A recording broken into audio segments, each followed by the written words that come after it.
CES In Depth, Day 2. I'm Brian Cooley, joined by my colleagues Donald Bell and Brian Tong. Hello, Mr. Cooley. Here we are, gentlemen. How's everyone holding up? Good. Good? Yeah, Well, after last night's company party, some holding up a little better than others. Yeah, my question is code for how are you holding up since the party last right. That's what I'm talking about. Yeah, I'm alive. We'll go into that offline later.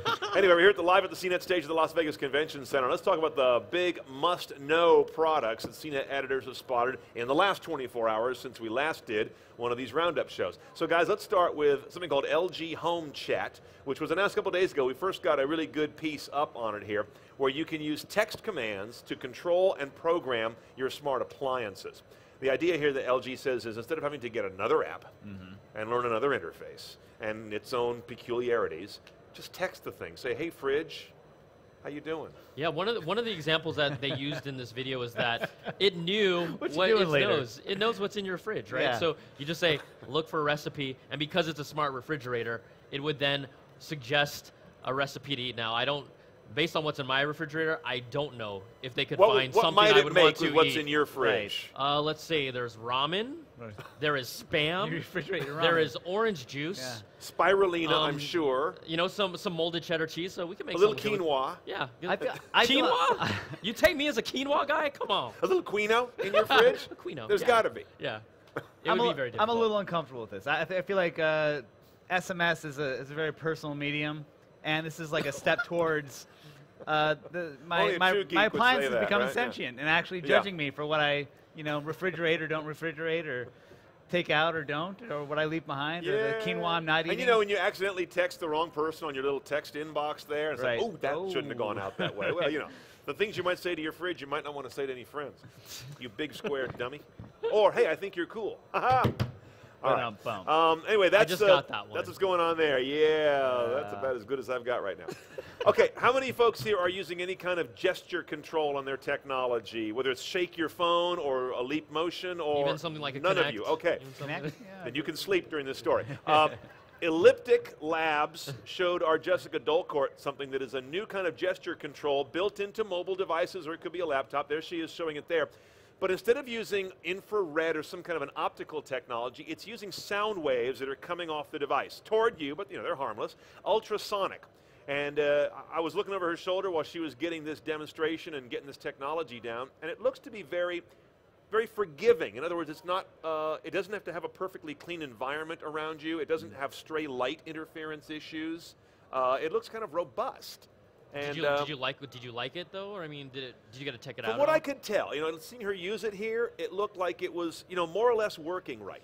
And some of the gesture technologies that we've used of all kinds, they tend to be a little prickly. Yeah. You know, they work like every third time, Right. and that gets old in a hurry. I don't know if this is the perfect medium for it. Right? I feel like we're pretty comfortable with directly touching our devices. Yeah. But Well, it's something Samsung would definitely adopt. In They fact, want to throw everything at you. They'll be the first ones to throw that in there. Jessica I swear. thinks it might come out on the next Galaxy. Just kind of looks like the kind of thing that they might do. I think that was a Galaxy S4 they were just showing like on. Finger-free. Finger-free S5, and they Right. got a little bit of that on the current S4. Yeah, I think you get can already do a the Jedi wave on glance. your picture. Yeah, the Jedi and the glance away Yeah, tech. But anyway, that's the latest innovation we saw in gesture. Where do you really want gesture in your tech products? I mean, you know, if something you can reach, you could reach. What would you like to have gesture in that maybe makes more sense? I think the one that actually surprised me the most this past year was the Nest smoke detector. I forget what it was called. Yeah. Just a single wave. Where you just kind of wave at it and like stop beeping at me. You don't have to knock it off the ceiling with the broom. You can actually just like, hey, stop. Yeah. I'm sorry I overcooked the food. The stovetop's already judging me and text messaging me. Right, Just exactly. Just stop beeping. The stove's already on you. The Wow, video- this is the future we've got to worry about. Right. Oh. I think that Yeah. gesture control made sense to me. That was like, oh, that is a cool application for that. Or television, because it's hard to get to. It's across the Yeah. room. Yeah. No one's cracked that nut yet. So, No, you know. we find those are pretty hit and miss. Yeah. All right, now let's see. This is one. This goes to BT here. He went out, saw Ford's out here. Yeah, outside of the North Hall area. Yeah, and what did they show you there? So what Ford has is they have this, what they call a vehicle-to-vehicle demonstration here. This is a driver-assisted system. And basically what happens is these cars have a unit on top, a module. You'll see it in this video, but it's a little shark fin, and it allows vehicles to detect each other within range. It sends out a signal every 10 times a second. It's Wi-Fi and GPS based. But these all talk to each other. This is a standard that's moving forward. It's not just on Ford cars. That's I mean, right. you know, it's on all, like 8 of the OEMs and manufacturers that they're trying to push this forward. But it's a really nifty technology. It's not going to take control of your car. That's right. But it will give you an alert, a warning, whether it's an LED display on your car, that you hear a sound. Also, the seats themselves have vibration or feedback. If someone's on your blind spot, you'll hear it here. You'll feel it here. I think the weird thing about this demo, though, was that they put the vibration in every seat when the car stopped, but they didn't put it on the shoulders. They put it right on the seat area. How'd that feel? If you know what I mean. And I felt it when it warned me. It was a soulful experience. It was, Yeah. I learned something about myself after that. Something that I don't want to know. Yeah, so what it does is BT mentions it doesn't take control of the brakes, but it gives you an alert saying you need to hit the brakes because I've detected that a car, maybe 2 cars up, is stopped and that there's about to be a pileup or a chain reaction. So that's really cool because it can be retrofitted to other cars that don't already have it, as opposed to real drive control systems that you can't retrofit to a car. And then if a car doesn't have automatic braking, it never will. And then here in this demo, there's a big Penske truck on your right-hand side, so a lot of times you might be going through an intersection and you don't see a car that may not see you actually coming through. So yeah, you're about to start here, right? Yeah, we're about to start right here.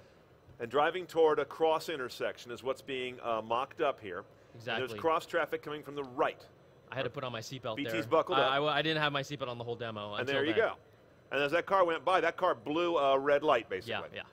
And those two would have collided, but that driver with BT was given a warning, and he Got hit the goosed. brakes. And as a result, BT's with us today. And That could have gone wrong. It was a scary demo. That could have gone wrong. Bonnie, our producer, screamed during one of the demos for my life. Sony says you don't need to buy a new computer. You can turn any table into a computer. Now, this is sort of a new and a refreshed idea. The idea here is you can project a computer interface onto any surface. This is kind of like a different way of doing that big, it's an Acer or a Lenovo tabletop computer, Yep. Right. which is an actual computer, but this is just a tabletop, and the projector projects the computer and gives you the interface and detects your hand motion so you can control the thing. We also saw similar things. Microsoft very early on had these Surface. big tabletops, the big Surface, Yeah. right? That was where it kind of started, and it was projection-based as well. But the projector was coming from the bottom and then up. That's right, it was under the screen, Exactly. rear projection. At least it kind of gets towards that Star Wars chess table effect, right? Yeah, which you see in all the kind of like, high-tech drama movies these days. They get together at the situation table. Right. Let me throw you a photo, Donald. Is this the terrorist you saw? All this stuff. And it's all crazy and we're spinning things around. Right. Does this sound remotely realistic to anybody? I mean, would we really use it today, right now? Are we intrigued by it? Right, if we had these over the ceiling, today. would they be great to have it right here? I mean, I think there's so much ambient light in the world, I would Yeah. never get great contrast. Yeah. Unless I'm in a dim room. I'm not feeling it, but maybe you guys are. I like the effect of it. It feels futuristic, but I don't think it's really gonna. Children, you think would like it? You're the father here. I think my kid's plenty happy They holding an love iPad. them at the malls. At the malls, if you ever see those little that's projection games from the kids top, just run over and Oh, stomp right. out they the bubbles. stomp on the bubble. Yeah, Yeah. exactly. That's a great use for it. But you don't want the kid doing that on your kitchen table. No, not near the knives anyway. All right, T-Mobile, not a tech product, but a tech policy. They say switch over to us, leave your current carrier, and we'll pay your early termination fee. Now, T-Mobile's been kicking up a lot of dust lately. They're kind of, taking it smash mouth to a lot of other carriers with their whole uncarrier idea. But this is they're stepping up here. I mean, that can be a big fee. And they're saying, come on over, and we're going to pay it for you. They remain sort of a, second tier in terms of their size compared to AT&T, Verizon. So looking for something to do differently. I thought one of the other interesting stories here that Roger Chang, one of our reporters, posted, it's up on our CES site, how he inadvertently got the head of T-Mobile thrown out of the AT&T party. He's schmoozing with good company. They did a selfie or something, and he put it up. And Hey, guess who's here? And And there it is. There's John Legere, who's doing the photo with Roger. And then this went out, and I guess he did a hashtag AT&T or AT&T party or something, and the AT&T folks saw it and said, get out of here. Yeah. He got escorted out, right? He got escorted out, and then I heard he got back in because the roadies of the band that was playing gave him passes. Right. So T-Mobile's CEO will not be denied. No, but I do like the idea of the getting bought out of your current. I feel like that's probably, for a lot of people, as soon as they feel the pain of whatever situation they're in currently, like, but I have like another year in my contract, or like I don't want to. And like, you sweat it out and you hate it. Yeah. But if John's just gonna lovingly just like buy you out of it, it's like he's paying for your divorce. You're done. It's fine. He's like that parent who enables you. It's like, all right, I'll bail you out, but don't do meth again. What are you talking? Are you talking to Donald directly just now? No, I'm just looking. I'm looking generally around the table. Okay, don't look at me That's all like I'm that. doing. All right. Now, this is the part of the show where we normally have, we go live to one of our reporters out on the floor, and we're going to do that. Let's go to the CES show floor and see what Sharon Vaknin's been up to. Now, Sharon, tell us where you are and what you've got for us. Hey guys, I am the most comfortable I have been throughout all of CES. Here I am lounging in the CNET lounge, playing with a piece of technology we found called Beam. Okay, it's a telepresence device, which means that you can be at 2 places at once using this. It's not a robot, okay? They're not calling it a robot. It's a telepresence device. So you log into your computer, and there you appear on the screen. And what that means is that you can go to work and be at work without ever leaving your house. And that's how most people are using this device. So the way I control it is with my computer. And I'm gonna start doing that now, okay? I'm gonna ride this thing through. And there we go. what I'm seeing on my computer is basically the device has 2 cameras. One on top, at the top of the screen, and then another just below it so I can see the ground below me. There she is. Hey guys, there Here's your audience. Look at this guy. He says, come here, give me a hug right now. He wants some of that sugar. Right now, you big LCD thing, you. See, I'm lounging. I don't even need to get out of here. This is just doing all of my work for me. There she is. So again, 2 cameras. Hello, hey dear. guys. Wow, How's it check that going out. over there? Pretty I don't have to cool. deal with all the bright lights. I don't have to deal with the crowds. I'm back here enjoying my life. I think you should eat a little more ice cream. Your legs got real skinny, girl. Real skinny. Aside from that, look great. Thank you. Yeah, I have to say though, I'm resisting like a bully impulse just to push you over, you know, and to see just helplessly with your wheels spinning on the ground. I'm defenseless, Donald. You can't do that. It's too much effort, actually. So it's got an 8-hour battery life. It only takes 4 hours to charge. It's not for everyone. It is $16,000 plus a few fees here and there. Okay. But for the corporate guy who needs to be in 2 places at once, not a bad deal. Not bad. That's pretty cool. That's pretty cool. You know, the battery life of 8 hours is perfect for a work day as well. Right. So that just gets it all See what taken this is care for? of. Yeah, they're smart about that. Stay home, yet be there. You can incorporate a Roomba on the bottom to get some, you know. Hey guys. That's how your employer can Bye, justify guys. it. Yeah. Goodbye, Sharon. See you. That is so weird. Goodbye, Sharon. Thanks. You also Okay. get the Ford We'll take a technology real in there. quick break, and when we come back, you know what we got to do? Oh, come on. We got to play the game. It's the game at CES that What's we the game play. called? We call it CES or CE No. You know what we'll be talking about in just a few moments. That's coming up back after a break here at CES Live from CNET.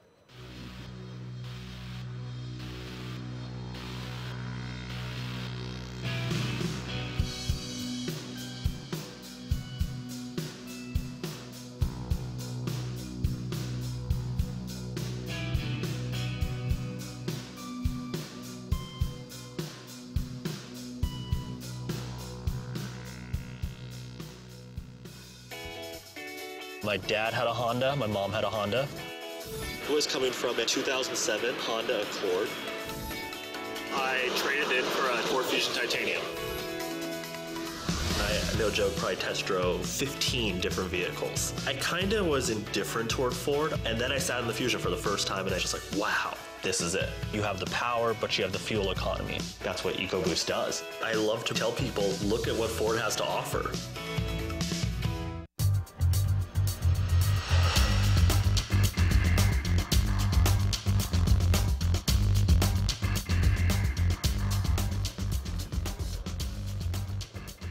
All right, time for BT's favorite game, BT's original game. It's but not it's your an only OG game, because you got a lot of games. Okay, thank you, Kool-Aid. I appreciate that.